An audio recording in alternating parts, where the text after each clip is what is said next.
How long can the moment last before climax?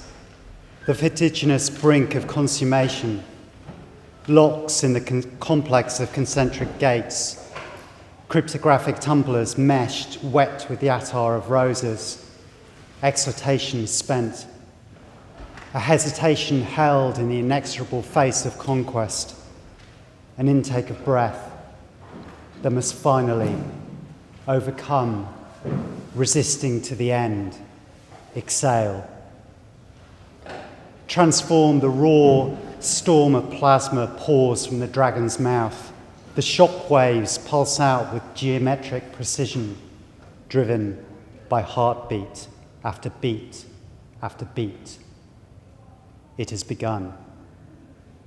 This atomic force, this raw force, is Babalon. The storm breaks like a dropped glass, whose shivering bell glimmers into infinity. The note remains, ever distilling the same pitch.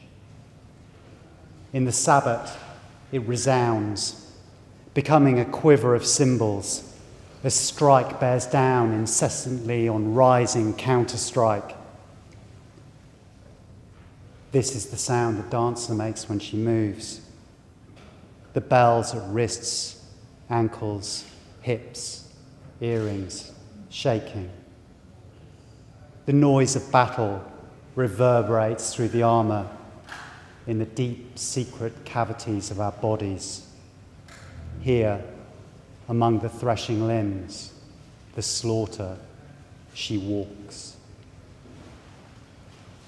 This is the emblem of the rose unfolding amongst the flames, a million orgasms intersecting their petals through all space and all time.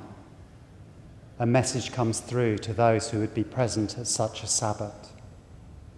Get rid of yourself.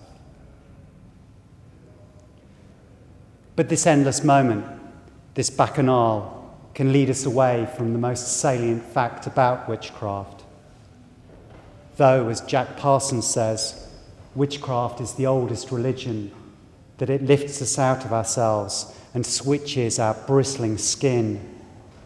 The fact is that witchcraft arises from the world. It comes from the land, the people, the animals, the plants, the whole web of life. Do not let anyone tell you otherwise. Witchcraft is here in present time. When I say apocalyptic witchcraft, it is deliberately antagonistic, because I see witchcraft being used increasingly as an excuse for solipsistic escapism, when it is the exact opposite. I situate witchcraft in the world as it is. As radical changes cascade through our biosphere, tradition must by necessity change. As such, it will upset those who cling to form. So be it. There is not simply tradition. There is innovation. There is revolution. This is a woman's truth. This is the goddess who has spun through time to be with us. Witchcraft has a long history of remembering its radical heritage, whether through Michelet or Jack Parsons or feminism, and also of inventing itself anew. Montague Summers, a resident of Brighton, writes, "Witches, Satanists, and the whole unhallowed crew were meddling with and mixing with politics from the very first, and as their liege lord, the devil, rebelled against God in heaven, so do they rebel against any ordered and legitimate form of government on earth." I say witchcraft is on the cusp of doing so again. and with good reason. Though the Sabbath itself arguably only dates from 1650, it connects to a far older tradition of nocturnal gatherings on high places, born from both celebration and as a response to attacks on the people, as well as a demonization of such assemblies to protect them from prying eyes and to criminalize the participants. It is in this renewal, and not in the faux old or the endless inquisition into what is or is not traditional, where witchcraft is to be found. The bald heath has witnessed the dance of the atom turned volte-face, the splitting of the light into an apocalypsis which we have wrought. World's end is not a threat from the pulpit. We have assembled it with dexterous and sinistrous fingers, bunkered our oblivion for the days of the final division of plunder now at hand. We will not follow the smoke to the stars until we are burned on the pyre of the earth. Love is the war to end all wars, and the war is upon us.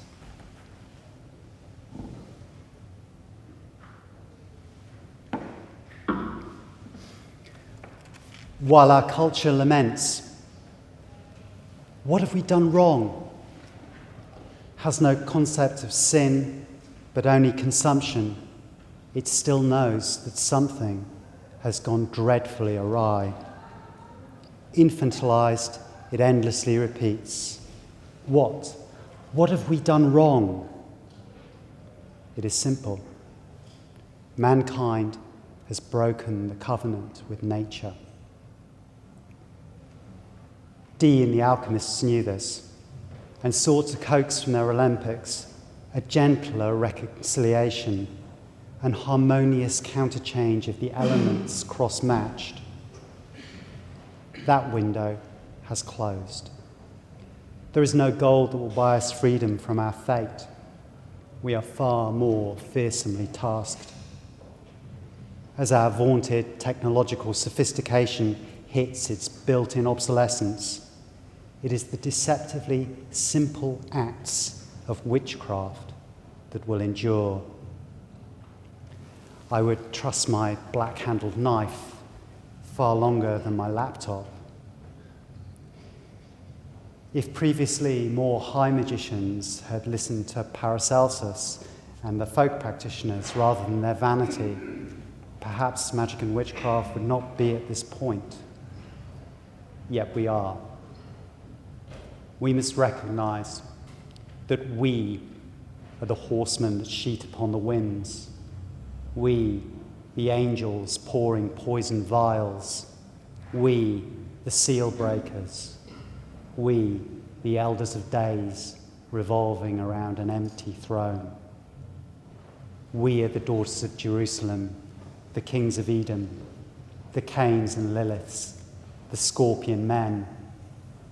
Before we turn our deserving ire on the class of the super-rich and their marauding corporations, we must recognize that we too are consumers. Our actions have added to the weight of disenchantment. We have let this happen.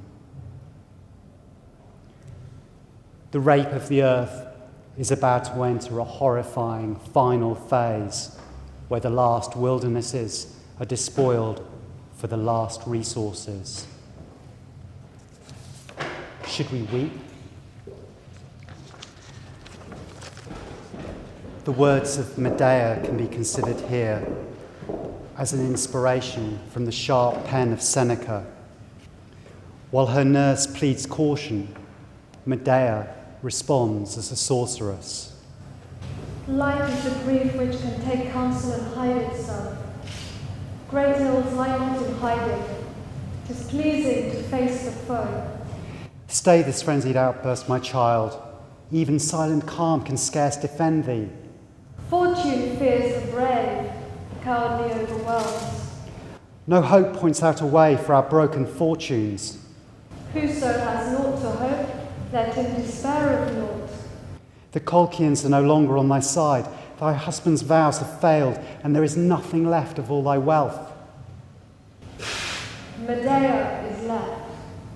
In her thou beholdest sea and land, and sword and fire, and gods and thunderbolts.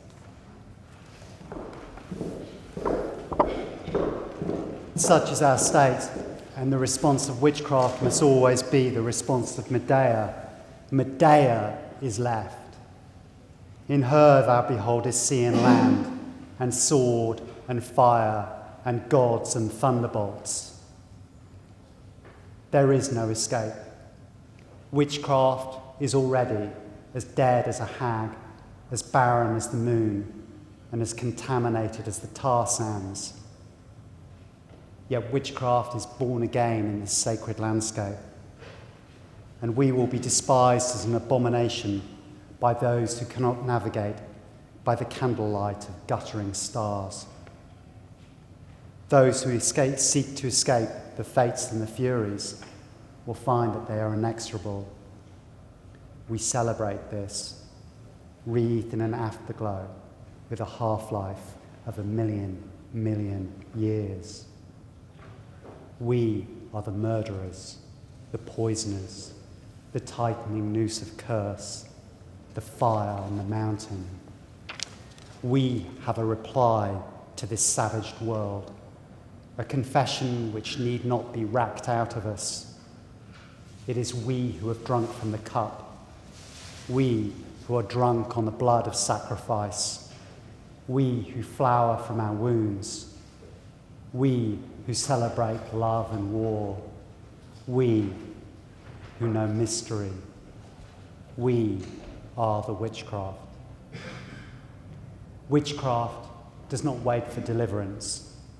It kisses and kills with the same bloodied mouth. We cannot bridle her utterance. The whore speaks. We are not separate from the fate of our world. We are used to being unwelcome, hunted, blamed, raped, tortured, dispossessed, disappeared. Now we are an irrelevance, a harmless eccentricity, a fairy ball sporting stick-on ears and dressing up box deviants, a social joke. Yet as witchcraft is filled with the spirit of the age, we will become dangerous again, because witchcraft will have rooted meaning. The apocalypse I speak of is not escapism. It is being held in the jaws of life and death. It is sacred confrontation and revelation. It is utopia and dystopia in eternal exchange. It sees through. In Christianity, apocalypse is used by the world haters who argue for war. In the New Age, as a panacea for those who long for ascension. I use it to awaken us from dream. There is no other way to talk about apocalypse. I do not choke the inspiration in my throat. I will not simply watch the last dance or describe the dancers without losing myself amongst them. We must be brought to an awareness of the moment.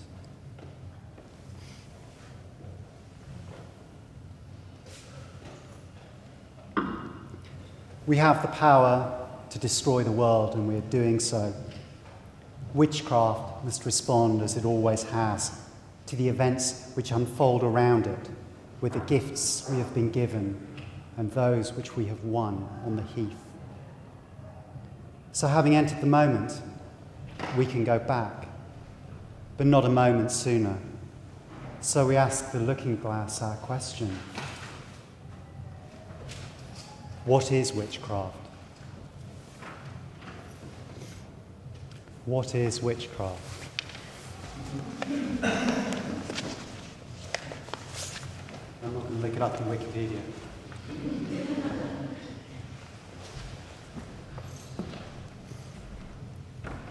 The answer is simple. Witchcraft is the work of the enemy. Witchcraft is the sex that other people have. Witchcraft is the drug that other people take. Witchcraft is the rite that other people perform. Witchcraft is the magic that other people do. Witchcraft is the clothes that other people wear. Witchcraft is the words that other people speak. Witchcraft is the goddess they venerate. It is impossible to reach any other conclusion. For the whole of recorded history, witchcraft has been Malefica, Venefica, incest and murder.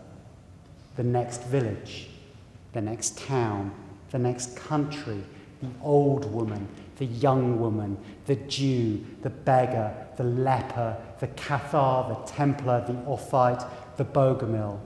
They do it. Not us, you understand. Them.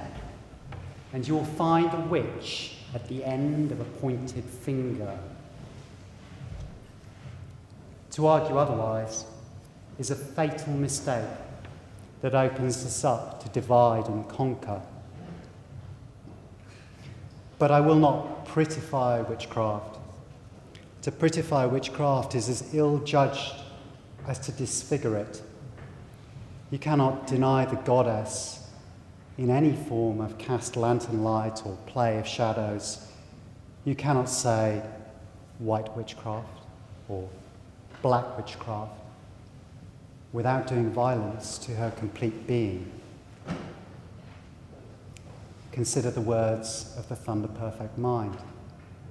I am the whore and the Holy One.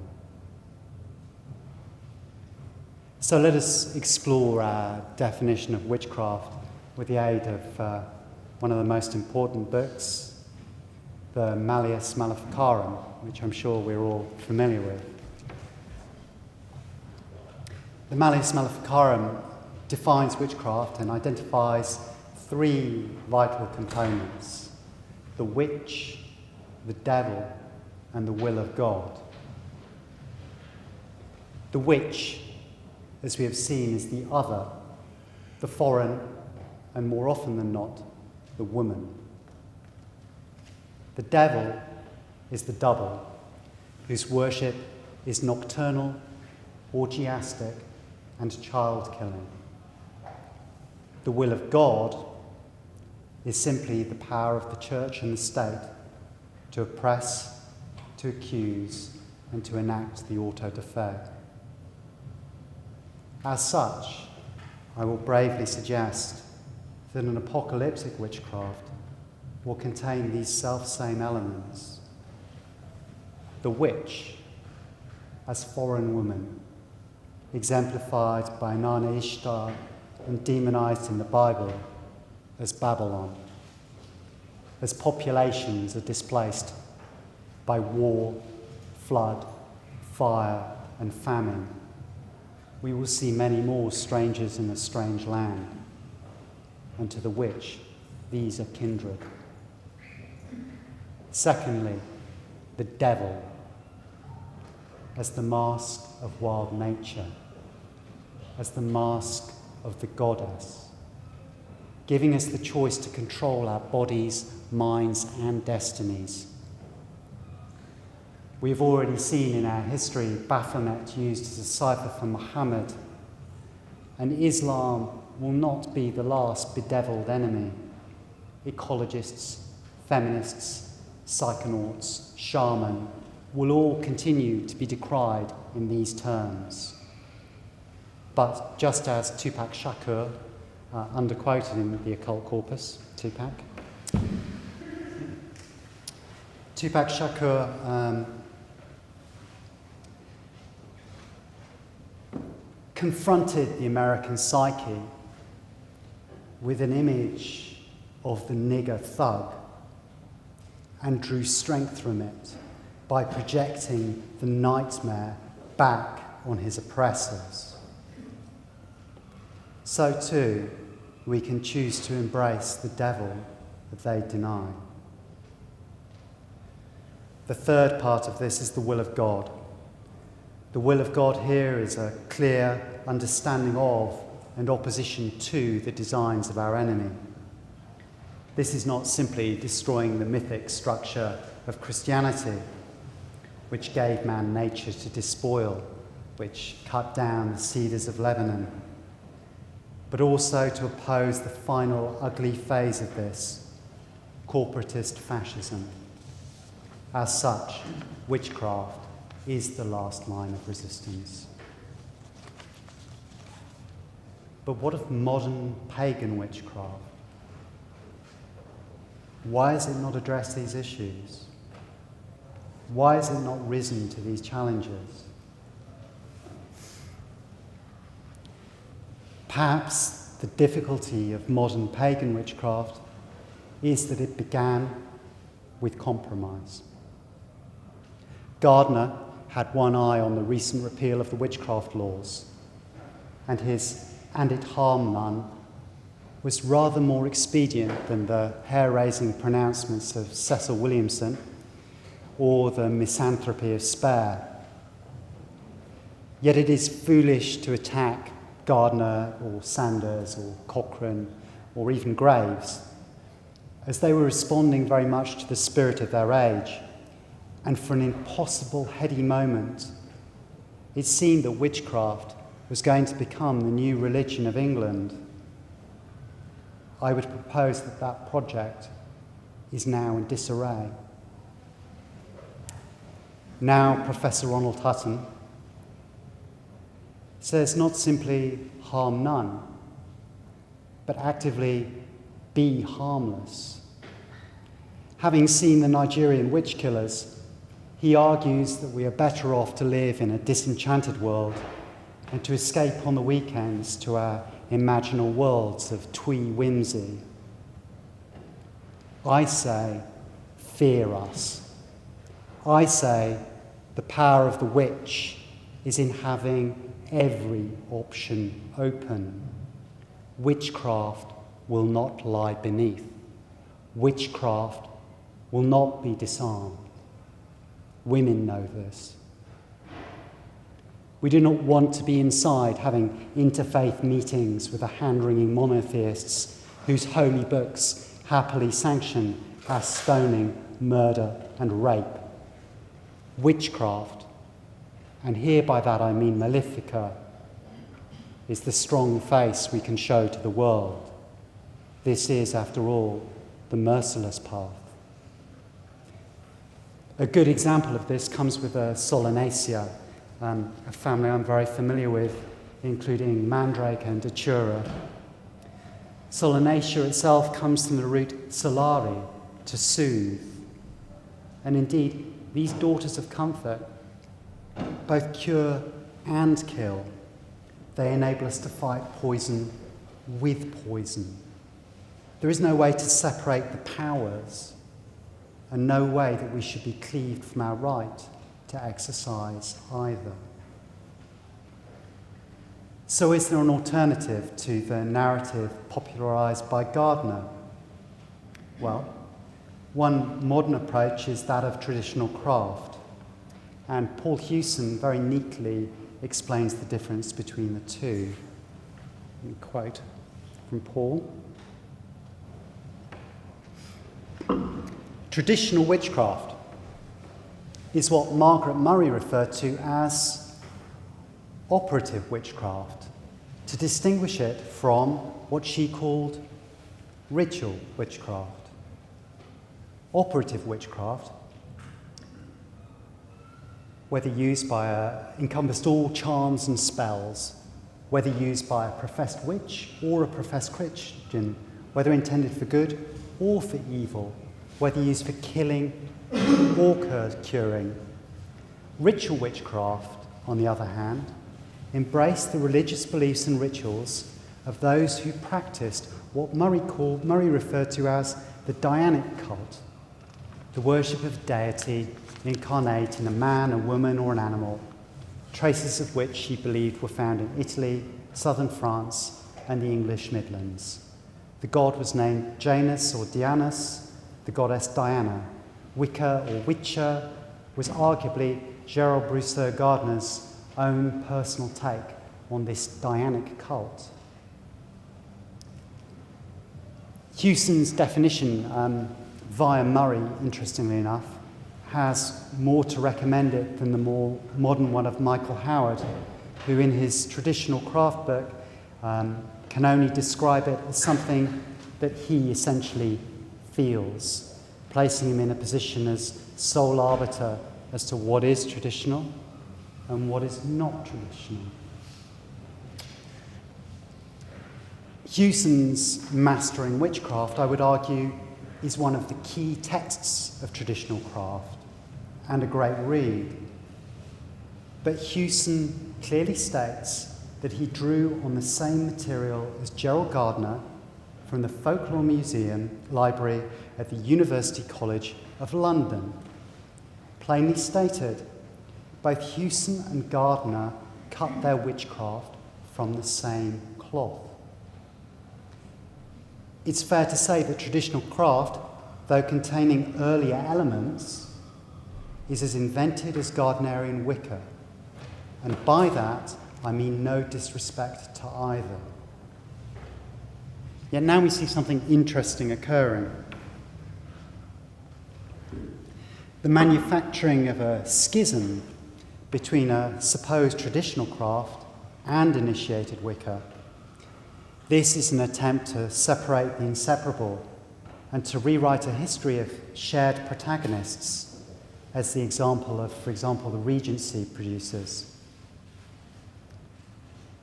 We have an island of wildly diverse practices that we cannot simply neatly embroider into one overarching gypsy myth. The new strands of old witchcraft do point out some gaps in Wiccan practice, namely plant lore, low magic, and folklore. But to define oneself in opposition to your closest allies in a battle for authenticity seems fatally flawed, especially when much of our shared history is chronicled by our enemies and further spans the shifting landscapes of literature, poetry, vision, and dream. Furthermore, how exactly is a Cain-Lilith myth any more different or valid than a Diana-Lucifer myth? Who exactly enforces that Wiccans do no operative magic, or ensures that traditional crafters have no religion and no mythic underpinnings? In fact, what we see now is a supposedly traditional craft enthusiastically fashioning the kind of ritual witchcraft that they've decried the Gardnerians for. A curious fix. The reason is that both these seemingly competing streams of witchcraft are part of a divided whole, which is not simply true of witchcraft, but of our entire culture, which is in a schism and a denial of the complete goddess, whom we know as Babalon. This horizontal hostility between people who should share the same interests is exactly the tactic employed by COINTELPRO. It splinters, it dissipates, it prevents us engaging or recognizing the real enemy. There are more pressing issues than whether we work naked or whether we work robed. Enough. I say, my enemy's enemy is my friend. When I say apocalyptic witchcraft, I mean the destruction of the false divisions between witchcrafts and between people. I would argue that Gerald Gardner's witchcraft was not ultimately about the form, but was about the force. A culture was crawling out of the bombed cellars of London into a new world of pill and possibility. The witchcraft of Jack Parsons was not about form. It was about the force of the bohemian sexual revolution and the newly found entheogenic drugs. Traditional witchcraft is not about the form, it's about the loss of folklore, the loss of rural life, and crucially, the loss of meaning in an increasingly urban and postmodern world. Apocalyptic witchcraft is about a world at war with the last remnants of wild nature, the last remnants of humanity.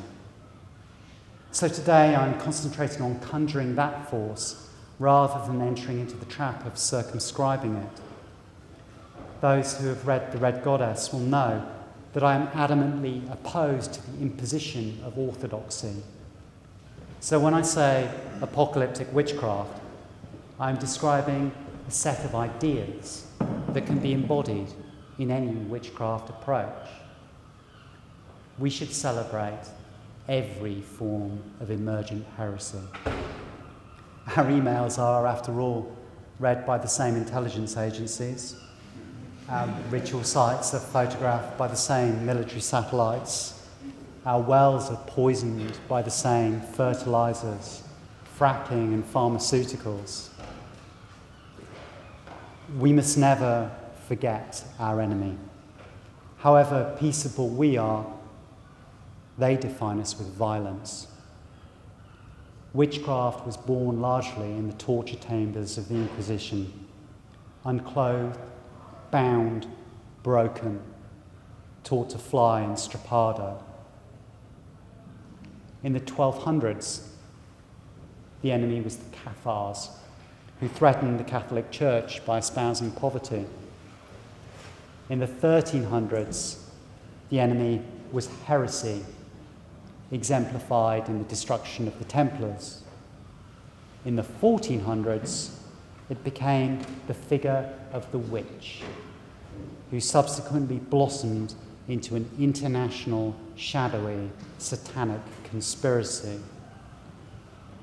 But why did this happen? Why did the Sabbat obtain such prominence? Why did the witch become so reviled at this period of history?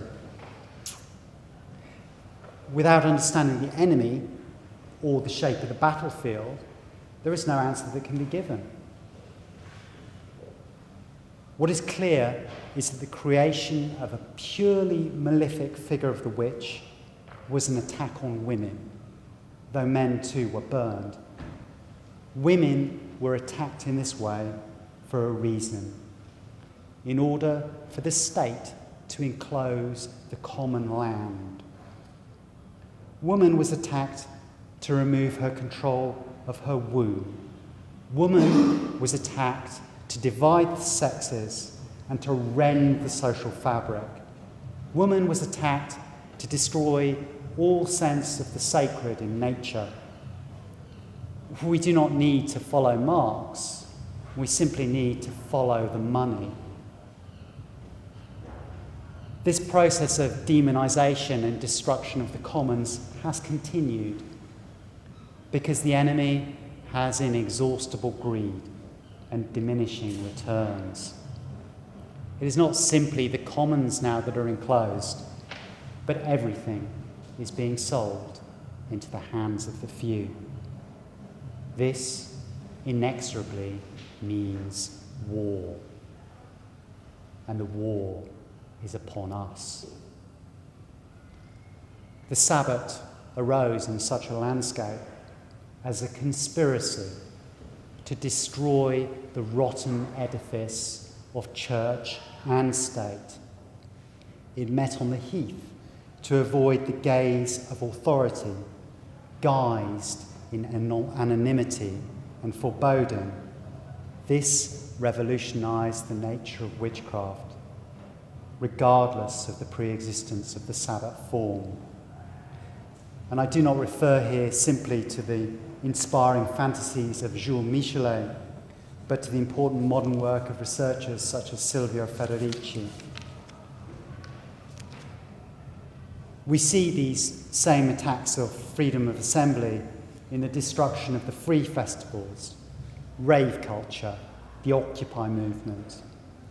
These have been met by the masked and anonymous, the faceless black bloc anarchists, the radical direct actions of the ELF. These are expressions of direct popular witchcraft and have been persecuted by the same Inquisition that once came for us.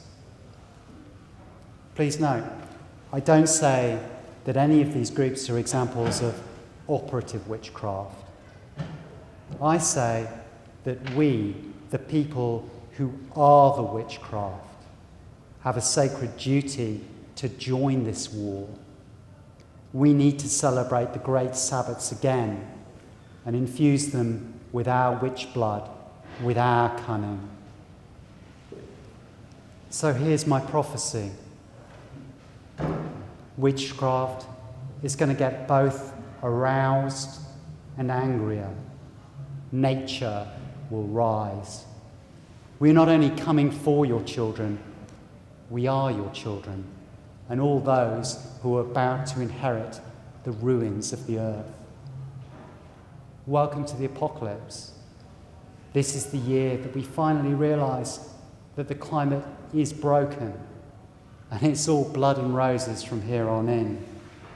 As witches, we should prepare to fly on the wings of the storm.